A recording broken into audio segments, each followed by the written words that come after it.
ప్రజలందరికీ నమస్కారం అండి.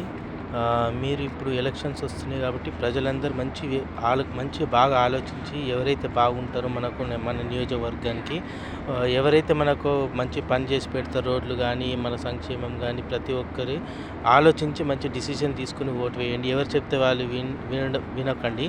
మీకు మనసుకు నచ్చిన వ్యక్తికి మంచిగా తెలుసుకోండి. ఏ వ్యక్తి అయితే ఎడ్యుకేటెడ్ పర్సన్‌కి తెలుసుకోండి.